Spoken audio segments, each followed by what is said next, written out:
নমস্কার, সুরজিৎ মান্না ক্রিয়েশনস চ্যানেলের পক্ষ থেকে তোমাদের সবাইকে সুস্বাগতম। আশা করি তোমরা সকলে ভালো এবং সুস্থ আছো।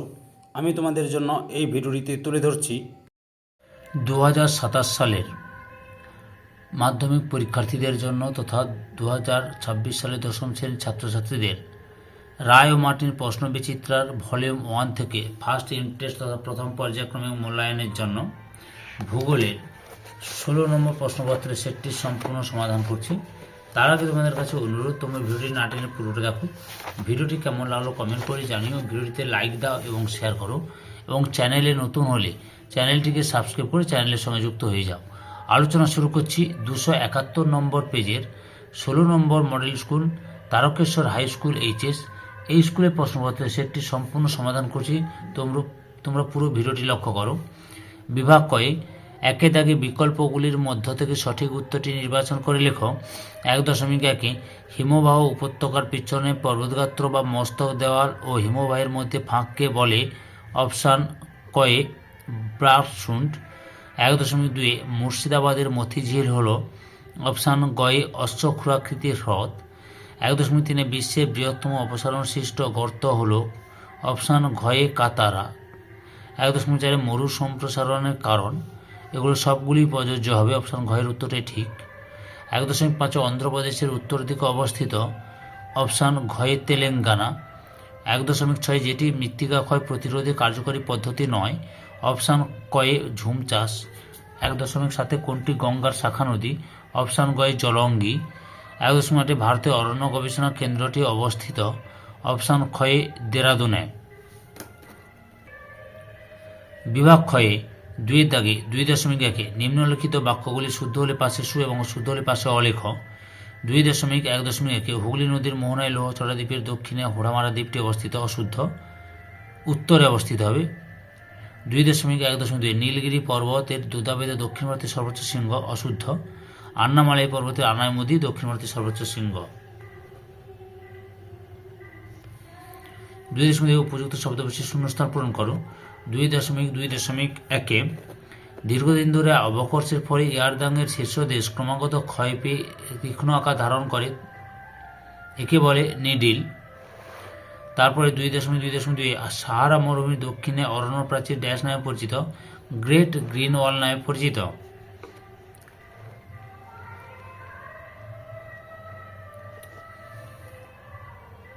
2.3 বাম দিকের সঙ্গে ডান দিকগুলি মিলিয়ে লেখো।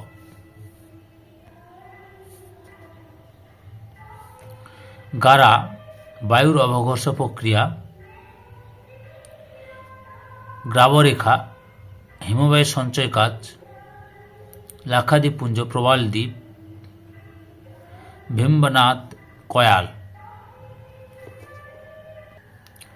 বিভাগ গয়ে 3 দাগে নিচের প্রশ্নগুলির সংক্ষিপ্ত উত্তর দাও, যে কোনো 4টি। প্রথমে 3.1 রয়েছে জলবিভাজিকা কাকে বলে? উত্তরটি তোমাদের রায় আর মার্টিনের সহায়িকা ভিত্তিতে দেখাচ্ছি, লক্ষ্য করো। জলবিভাজিকা কাকে বলে? উত্তরটি তোমরা এখান থেকে শুরু করবে, এতটা পর্যন্ত লিখবে। 3.2 মরুদ্যান কি? 77 নম্বর পেজে রয়েছে, লক্ষ্য করো মরুদ্যান কি। এই যে মরুদ্যান, এখান থেকে শুরু করে পরপর উদাহরণটাও দেখে নাও।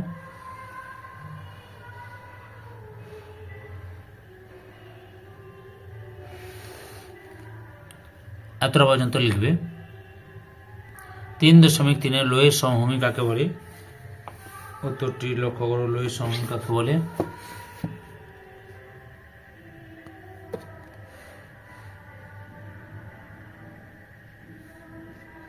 এখান থেকে শুরু করে এতটা পর্যন্ত লিখবে।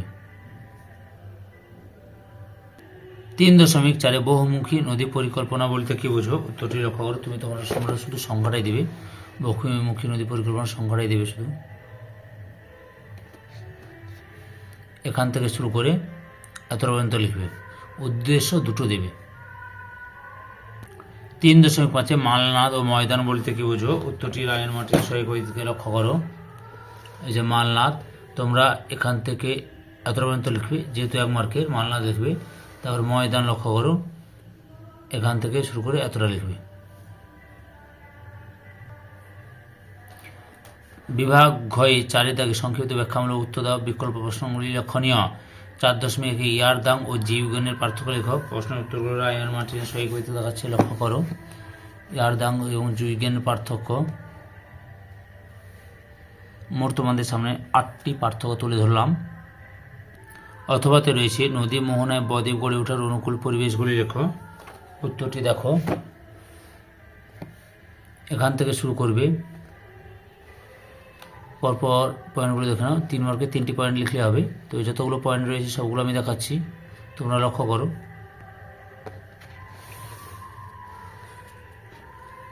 এতটা পর্যন্ত রয়েছে।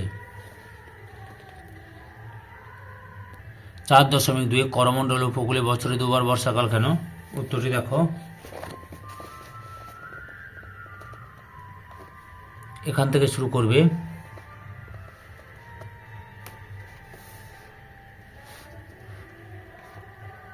এতটা পর্যন্ত লিখবে।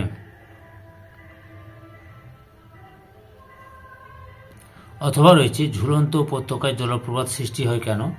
উত্তরটি দেখো, এখান থেকে শুরু করবে।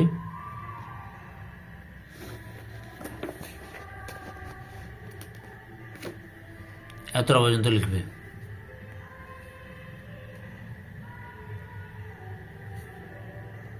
বিভাগ মোর 5 দাগে 5.1 যে কোনো একটি প্রশ্নের উত্তর দাও। 5.1.1 বায়ু ও জলধারার মিলিত কার্যের ফলে গঠিত ভূমিরূপগুলি বিবরণ দাও। উত্তরটি লক্ষ্য করো, রায়ন মার্টিনের সহি কবিতা দেখাচ্ছি, 80 নম্বর পেজে রয়েছে। দেখে নাও পরপর। এখান থেকে শুরু করবে।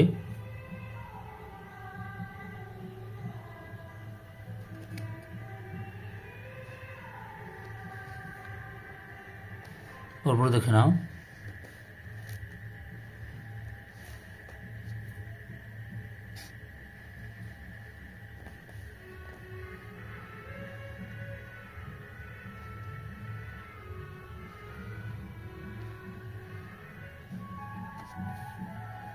এতটা পর্যন্ত লিখবে। 5.1.2 নদীর ক্ষয়কার্যের ফলে 3টি ভূমিরূপের সচিত্র বিবরণ দাও। উত্তরটি তোমরা এখান থেকে শুরু করবে। এই প্রশ্নের উত্তরটি প্রায় সেটে রয়েছে, আমি দেখিয়ে দিয়েছি অলরেডি, তাও আমি তোমাদের দেখাচ্ছি।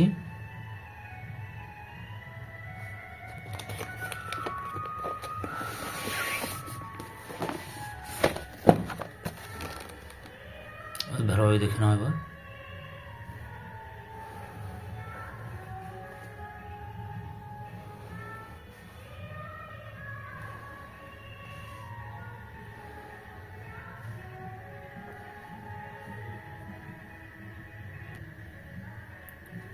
এতটা পর্যন্ত লিখবে। 5.2 যে কোনো একটি প্রশ্নের উত্তর দাও। প্রথমে রয়েছে 5.2.1 উত্তর ও দক্ষিণ ভারতের নদ নদীর মধ্যে প্রাকৃতিক বৈশিষ্ট্যের 5টি পার্থক্য লেখো। উত্তরটি লক্ষ্য করে দেখাচ্ছি। এই যে পার্থক্যগুলি লক্ষ্য করো।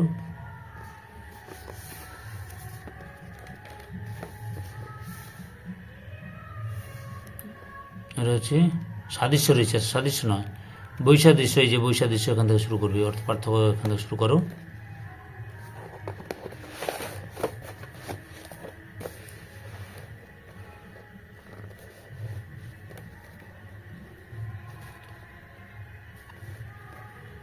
দেখে নাও।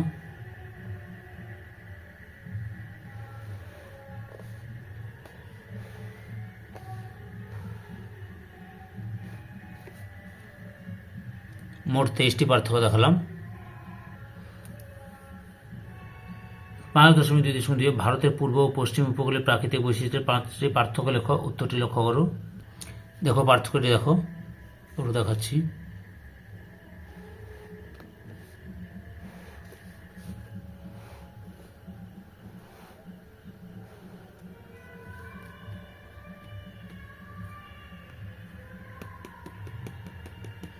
ধৈর্য সহকারে সম্পূর্ণ ভিডিওটি দেখার জন্য তোমাদের সবাইকে অসংখ্য অসংখ্য ধন্যবাদ। আজকে এই পর্যন্ত, পরবর্তী ভিডিওতে আবার দেখাবে। Tata, bye bye.